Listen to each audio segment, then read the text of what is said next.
Hello, I'm Jacob. You're watching the Prepper's Bunker Outdoors. I recently had a custom knife be severely damaged, and I want to use this as an opportunity to talk to you about what you should do if your custom knife fails you in any way.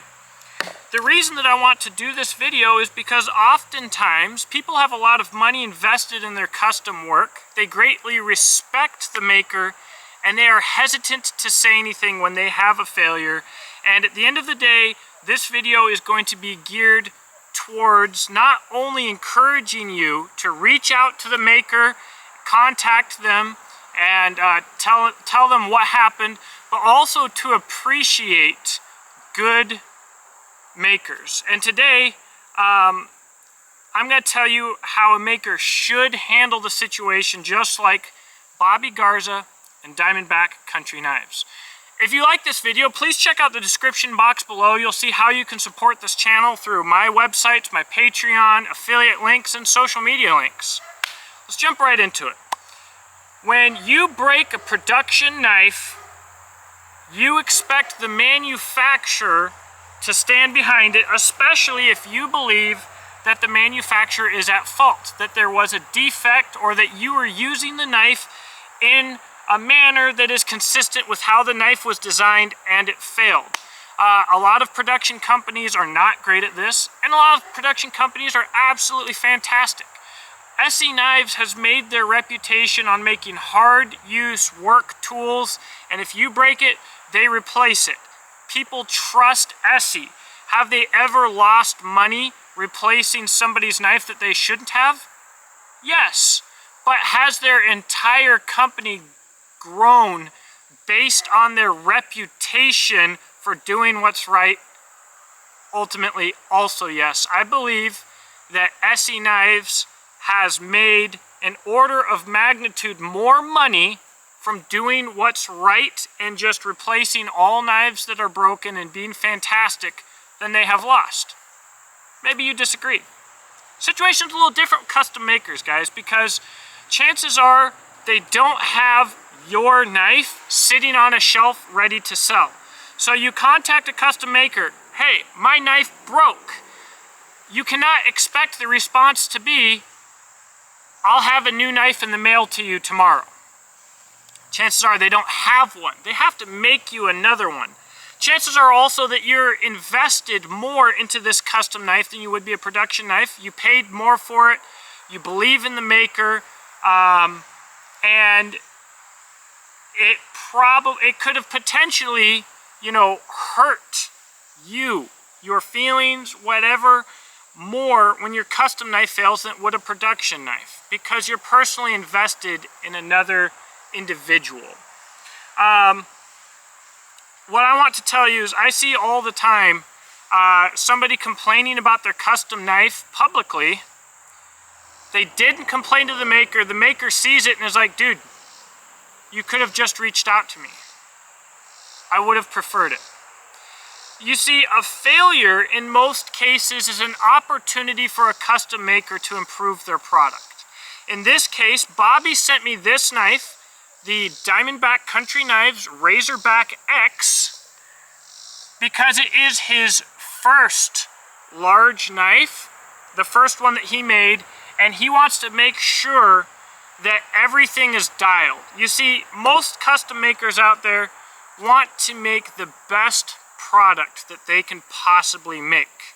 What that means is a lot of time and personal investment in testing and blood, sweat, and tears, and skill, and grinding, and heat treat, and research. They put a lot into it. And so if something fails, and it could be their fault, they're going to want to know.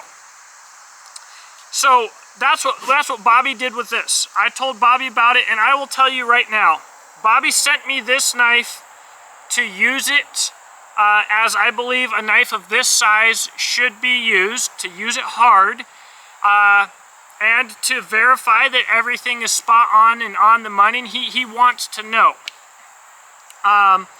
And that is what custom makers should be doing, especially when they're starting out, especially if they're doing something new. They should be looking for flaws in themselves, because if you do it that way at the very beginning, it might hurt, it might be hard, but it's the cheapest and fastest way to find a problem instead of finding a problem way down the road.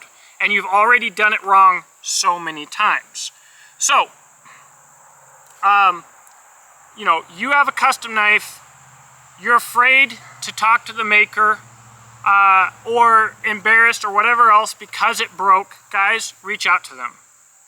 They might not appreciate it, but they might still own the responsibility for it and send you a new one. Or they might greatly appreciate it because it is actually a golden opportunity for them to improve. Now, there are cases where your knife broke because you were doing something wrong. Many people will say, I am guilty of that with this knife in the footage that you already saw. You know, it is what it is. Maybe that's between you and your maker, your knife maker. Whatever the case may be, check this out, guys. This is CPM3V. I'm being destroyed by mosquitoes. Jeez and crackers. CPM3V, ultimately tough steel. And I've already had this knife out multiple times. It held a phenomenal edge, still razor sharp when I took it out this trip. And I had batoned through all of the wood that we needed for our whole adventure, and had no problems.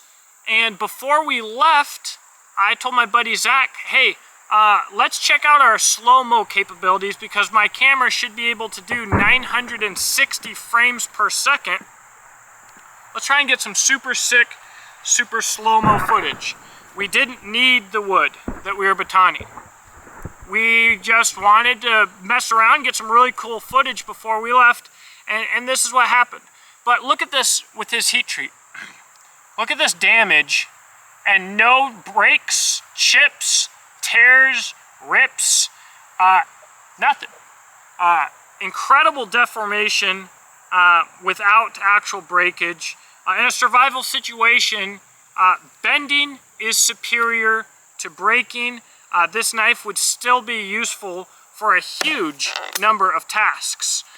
So we don't think that it's a heat treat problem. We might go a little bit thicker with the edge. We want to go, not to get too much into edge geometry theology, maybe that's not the right terminology, but you want your edge to be just thick enough. If an edge is too thick, it's going to hugely affect the performance of the knife, and a knife that doesn't cut and slice isn't a knife anymore. So we want just thick enough for the proper use of the knife. This is a little bit larger knife. We want it to be thick enough to really hold up to some abuse, but we don't want it a whole lot thicker. Lesson learned, you know, I think Bobby's gonna knock out of the park next time. I want to talk to you about, you know, makers, the investment that they go through. You know, a maker that is renowned for making a quality product and a hard use product, the things that they have to do to get to that point. When you're looking at a custom knife, you're not just looking at the difference in the cost of production per knife as compared to a production company, right? Obviously, costs go up as quantities decrease. And costs go up as demand goes up. That's kind of a completely different thing. As a dude, a knife maker has over $10,000 invested in their knife making supplies. They have thousands of hours of time perfecting their trade, using and testing their knives, and guess what? At the end of the day, even if they're the best maker in the world, they have to make sure people can find them. Advertisement is hard. And word of mouth will get you a really long ways, but you need to be open out there and accessible as well. So your knife maker, you know, Bobby sent this knife to me. Who knows how much time he spent on it. I felt terrible that I had damaged it. At the end of the day, I think it's going to make Diamondback Country Knives better. Bobby, he's going to use this as an opportunity to make his product better because that's the kind of maker he is. That's what makers do, and it often takes sacrifice to make the best product. And when you buy a knife, it's not just the value of their skill, And it's not just the value of their equipment. What did it take for them to get there? You know, it's really an amazing thing. There's too many knife makers that are starving artists, guys, because these guys are so incredibly talented. There's so much more to it than you really know. So, hey, check out Diamondback Country Knives. I will be doing a full review on this knife. I'm sending this one back to him. He's going to send me another one. All of this will be included in my full review, just so you know. My channel is completely transparent. I'm not paid for by anybody. I'm not bought by anybody.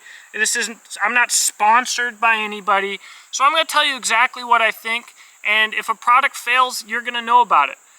In this case, the product failure made for an excellent example of what you should do as a buyer when your custom knife fails, and what a maker should do when they learn that their product has failed. So, let me know what you think in the comment section below.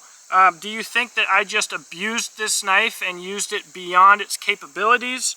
If you do think that, where have you been for this whole channel? Because I am pretty much known for hard use of any product that I review.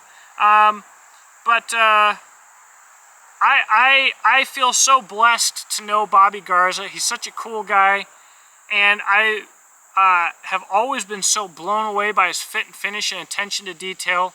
I'm proud to be a part of helping him to improve his brand and get him to where he wants to be.